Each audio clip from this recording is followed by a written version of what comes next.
అందరికి నమస్తే. బీఆర్ఎస్ అధినేత కేసీఆర్కి ప్రధానిగా ప్రమాణ స్వీకారానికి ఆహ్వానం రావడం హాట్ టాపిక్ అయింది. అసలు కేసీఆర్కి ఎందుకు ఆహ్వాన పత్రిక పంపించిండ్రు? కేసీఆర్కి ఒక్క ఎంపీ లేరు, ఆయన కేంద్ర ప్రభుత్వంలో లేడు, ఏవైనా ఎన్డీఏకు సపోర్ట్గా రారు. మరి ఇన్ని జరుగుతున్నా కూడా కేసీఆర్కి ఎందుకు ఆహ్వాన పత్రిక అందింది? ప్రహ్లాద్ జోషి అని మాజీ కేంద్ర మంత్రి, చాలా దగ్గర మోడీ గారికి, ఆయన డైరెక్ట్గా కాల్ చేసి కేసీఆర్ని ఈ కార్యక్రమానికి ఆహ్వానించారు. సరే, కేసీఆర్ పోరా అది తెలుస్తుంది ముందు. కానీ ప్రధాని మోడీ ఒక కార్యక్రమానికి కేసీఆర్ని ఆహ్వానించడం అనేది ఒక పెద్ద చర్చనీయాంశంగా మారింది. ఎందుకంటే బీజేపీ బీఆర్ఎస్ రెండు ఏం అలియన్స్ పార్టీలు కాదు. ఇప్పుడు మనకి ఏపీలో చూస్తే బీజేపీ, టీడీపీ, పవన్ కళ్యాణ్, జనసేన మొత్తం అలియన్స్ పార్టీలు. ఇక్కడికి వస్తే ఇక ఆల్మోస్ట్ ఇక్కడ కూడా టీడీపీ బీజేపీ అలియన్స్ లాగానే మనకు కనిపించింది ఎలక్షన్స్లో. ఎందుకంటే టీడీపీ శ్రేణులంతా కూడా మీటింగులు పెట్టుకొని, టీడీపీ అనుకూలంగా ఉండే సామాజిక వర్గాల వాళ్ళు మీటింగ్ పెట్టుకొని, మనం ఏపీలో మనతో పొత్తుంది కాబట్టి ఇక్కడ కూడా బీజేపీ అభ్యర్థులకు ఓటేయాలి, ఇట్లాంటి సమావేశాలు కొన్ని జరిగినాయి మల్కాజిగిరి లాంటి ఏరియాల్లో, కానీ మిగతా ఏరియాలో జరిగినాయి. కాబట్టి ఇక్కడ కేసీఆర్ పిలవడం వెనుక ఏం జరిగి ఉండొచ్చు? మోడీ వ్యూహం ఏంది, లేకపోతే మోడీ మారిపోయిండా? ఈ రెండు అంశాల మీద చర్చ ప్రస్తుతం జరుగుతుంది.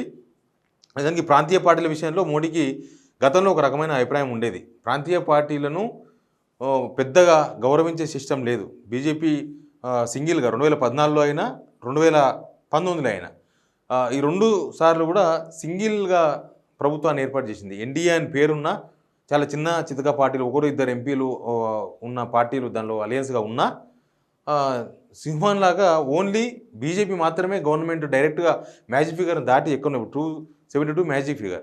కానీ చూస్తే 301 లాస్ట్ టైం వచ్చినాయి. కాబట్టి ఇట్లా మ్యాజిక్ ఫిగర్ చాలా దూరం ఉన్నది. ఏ పార్టీ కూడా అందుకునే పొజిషన్లో లేదు. ఇప్పుడున్న ఇండియా టీం పూర్తిగా చెదరబడిపోయిన టీం, అప్పుడు యూపీఏ టీం వాళ్ళది పేరు. కానీ ఇప్పుడు సిచ్యువేషన్ వేరేగా ఉంది. కాబట్టి ప్రాంతీయ పార్టీల పైన కొంత మోడీ వ్యూహం మార్చుకున్నట్టుగా, ఆయన వ్యూ మారినట్టుగా మనకు అనిపిస్తుంది. ఎందుకంటే కేసీఆర్ గారికి ఆహ్వానం పంపించారంటేనే ఒక ప్రాంతీయ పార్టీని ఆహ్వానించే ప్రక్రియలో భాగంగా బహుశా కేంద్ర ప్రభుత్వం ఏర్పాటవుతున్న కేంద్ర ప్రభుత్వం నుంచి ఒక ముఖ్యమైన నేత కేసీఆర్కు కాల్ చేసినట్టుగా మనం అర్థం చేసుకోవచ్చు. ఇంకొకటి ఏంటంటే రేపు ఏం జరుగుతుందో తెలియదు. సెంట్రల్లో పాలిటిక్స్ ఎట్లుంటో తెలియదు. ఇప్పుడు సంకీర్ణ ప్రభుత్వం సెంట్రల్లో ఉన్నది.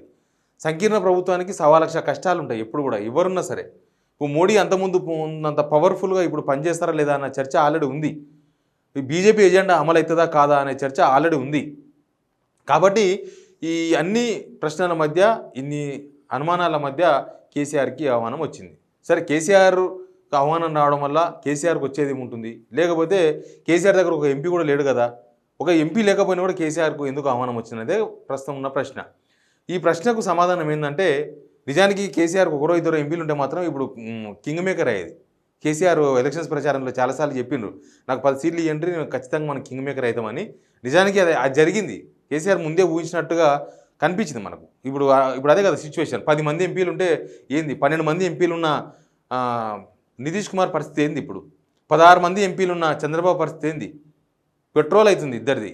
కాబట్టి ఒకవేళ నిజంగానే 10 సీట్లు కనుక కేసీఆర్కి వచ్చింటే కేసీఆర్ కింగ్ మేకర్ అవుతుండే. కింగ్ మేకర్ రెండేది. తెలంగాణ కేసీఆర్ అంటే మన తెలంగాణ రాష్ట్రం కూడా కొద్ది కింగ్ మేకర్ లాగా కనిపించేది. తెలంగాణకు కూడా రకరకాల పదవులు వచ్చుడో, లేకపోతే తెలంగాణకు కూడా కావాల్సిన డిమాండ్స్ నెరవేర్చుకునే అవకాశం వచ్చుడు, ఇవన్నీ కూడా జరిగి ఉండేది ఖచ్చితంగా. ఇప్పుడు కేసీఆర్కి ఏ పదవులు రాకపోయినా కూడా మోడీ ప్రమాణ స్వీకారంగా ఆహ్వానించారంటే ముందు భవిష్యత్తులో బీఆర్ఎస్ అవసరం కూడా బహుశా బీజేపీకి ఉంటుందేమో.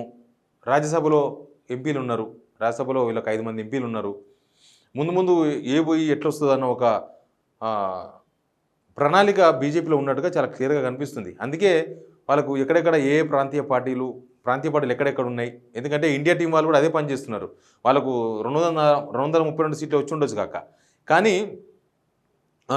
మిగతా పార్టీలు, ఇది రకరకాల పార్టీల మద్దతు కూడగడితే రేపు పాలిటిక్స్ ఎట్లా మారుతావో తెలియదు. Politics very dynamics. అవి ఎప్పుడు ఎట్లా మారుతావో తెలియదు. మనకు పాచికలు ఉంటాయి కదా, పాచిక టైప్ ఉంటాయి రాజకీయాలు. కాబట్టి రాజకీయాల్లో ఎవరు మొత్తానికి లేకుండా పోరు, ఎవరో ఏదో అయిపోరు. కానీ ఎవరు ఎప్పుడు కింగ్ అవుతారో తెలియని సిచ్యువేషన్ ప్రస్తుతం రాజకీయాల్లో ఉంది. కాబట్టి కేసీఆర్కి ఆహ్వానం పలికినట్టుగా కనిపిస్తుంది. కానీ బీజేపీ బీఆర్ఎస్ ఒకటే కాబట్టి ఆహ్వానం పలికినరన్న ఒక ఆరోపణ లేకపోతే విమర్శ కూడా ఆల్రెడీ స్టార్ట్ అయింది. వీళ్ళిద్దరు ఒకటే కాబట్టి వచ్చింది. నిజానికి కాంగ్రెస్లో ఉన్న ఎంపీలు కూడా ఆహ్వానం ఉంటుంది. కాంగ్రెస్ నుంచి గెలిచిన ఎంపీలకు కూడా ఆహ్వానం ఉంటుంది. ప్రధానిగా మోడీ ప్రమాణ స్వీకారం చేస్తున్నప్పుడు. సేమ్ టైం ప్రతిపక్ష నేతగా చెప్తున్న వాళ్ళు రాహుల్ గాంధీ లాంటి వాళ్ళు, సోనియా గాంధీ లాంటి వాళ్ళు కూడా ఆహ్వానం ఉంటుంది దీనిలో. కానీ ఒక ప్రాంతీయ పార్టీకి ఆహ్వానం రావడం అనేది, అది కూడా ఒక్క ఎంపీ కూడా లేని, ఒక్క లోక్సభ ఎంపీ కూడా లేని బీఆర్ఎస్కి ఆహ్వానించడం అనేది కొంత మోడీ వ్యూలో చేంజ్ కనిపిస్తుంది. మోడీ ప్రాంతీయ పార్టీల మీద తన అభిప్రాయం మార్చుకున్నట్టుగా మనం అర్థం చేసుకోవచ్చు. Please subscribe signal TV.